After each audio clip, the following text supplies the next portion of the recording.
Welcome to ChilliTech. In today's video, we bring you some of the weirdest smartphones of all time.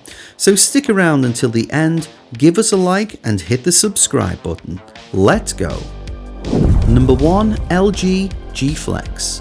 We actually had a lot of good things to say about the LG G Flex back in the day. It was an interesting phone with a shape that was designed to make it stand out from the crowd. At the time, we thought people might have found it too large, too expensive and too weirdly shaped to be popular, but it was still something special. Number 2. Motorola Startac Rainbow. One of the oldest phones on our list is a product of the 1990s. A colourful little flip phone device from Motorola that was released as part of the company's Startac range. It was certainly loud, proud and anything but subtle compared to today's smartphones. Number 3. Nokia 7280. There was something undeniably charming about the Nokia 7280. At a glance, it looked like a futuristic bit of kit that belonged in Star Trek or Doctor Who rather than in your pocket.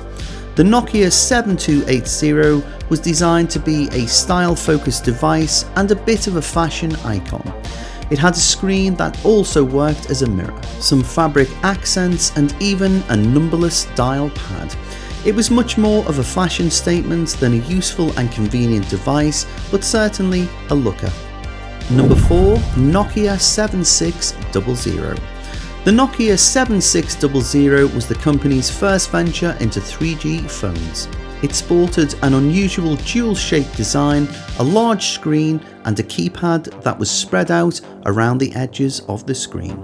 We thought the Nokia 7600 to be a little unusual when we first clapped eyes on it, but it certainly grew on us. Number 5. Samsung Galaxy Round. The Samsung Galaxy Round appeared to be Samsung's answer to the LG G Flex.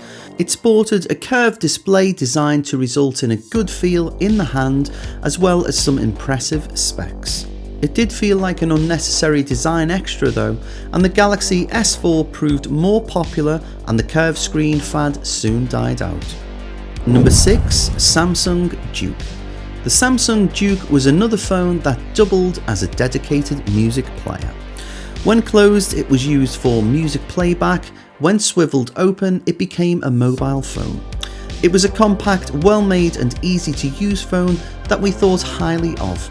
However, it wasn't nearly as functional as other phones of the day, and some felt it was lacking.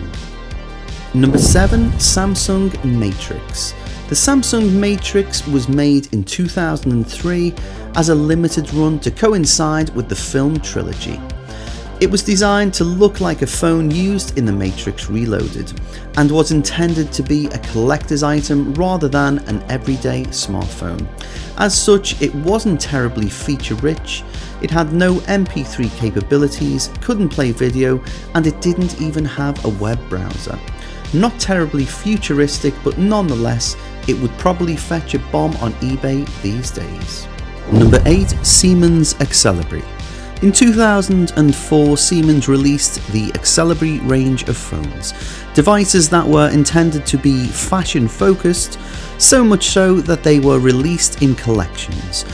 They were marketed as fashion accessories and were sold with high price tags. They were unfortunately very much style over substance.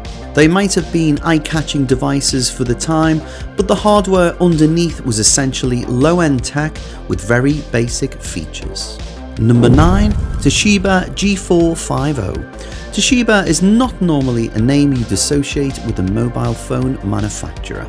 The G450 was one of the company's forays into the space though. It was a weird one too. A device that we thought looked like a bloated USB stick with an odd design that included 3 round sections for the dial pad and screen. It was an interesting concept but lacked many of the things you'd expect from a mobile phone, including a camera, decent screen and more. Number 10. Motorola V100. The Motorola V100 was all buttons and one heck of a message-centric device. It was seen as the phone that started the two-way messaging craze back in the day. Number 11, Motorola V70. The Motorola V70 featured a unique rotary design that we don't see anymore. Quite honestly, it looks like a mini walkie-talkie.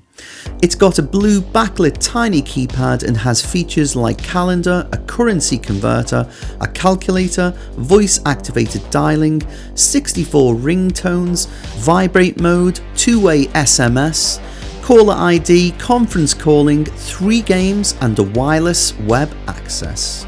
Number 12, Samsung Serene.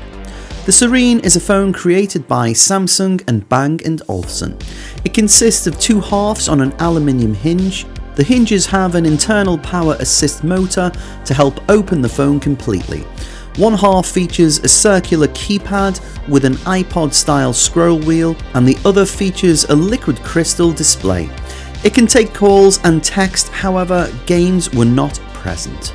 Number 13, Heya P7. The Heya P7 is the pen phone that doesn't write anything. It features a colour screen with 64 by 128 pixels and a VGA camera. It also has tri-band GSM, supports GPRS and has a 600 mAh battery. It's also got a USB interface for uploads and downloads. Number 14, Nokia 7700. Nokia, as we all know, is one of the pioneers of manufacturing strange looking phones, and the Nokia 7700 is one of them. This phone was announced in 2003 but was never released. Rumour has it that the phone didn't make it to the market because Nokia was refocusing on marketing normal looking phones and they didn't want to take any financial risk. The 7700 featured a 3.5 touchscreen LCD with a resolution of 640 by 320 pixels, which was the first smartphone to sport a 2.1 aspect ratio. It's got 64 megabyte internal storage and a multimedia card slot. It was expected to be the first phone running the Series 90 GUI on Symbian OS and Nokia's first pen-based device. Number 15, Nokia N93. The Nokia N93 was one of the most advanced camera phones from Nokia at the time. It features this fresh swivel design just like its predecessor, the N90. And yes, it looks just like a camcorder. The N93 featured a 3.2 megapixel camera with Carl Zeiss optics and 3x optical zoom, which is the first Nokia phone to have it, and the ability to shoot videos at 30 FPS, 640 by 480 in MPEG-4. Number 16, Siemens Xelibri 6. The Siemens Xelibri 6 is a flip-style phone that reminds us of the compounder from Total Spies. The phone was mainly marketed to women as it featured 2 integrated makeup mirrors, one flat and one magnifying.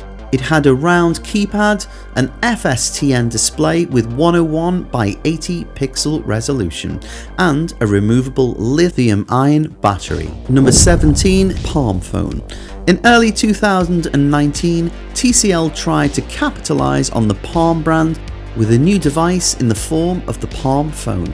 We thought this tiny phone to be cute and eye-catching, but found it a little bit odd. What's the point in a small companion phone for another phone that's already in your pocket? Number 18, Meizu Pro 7.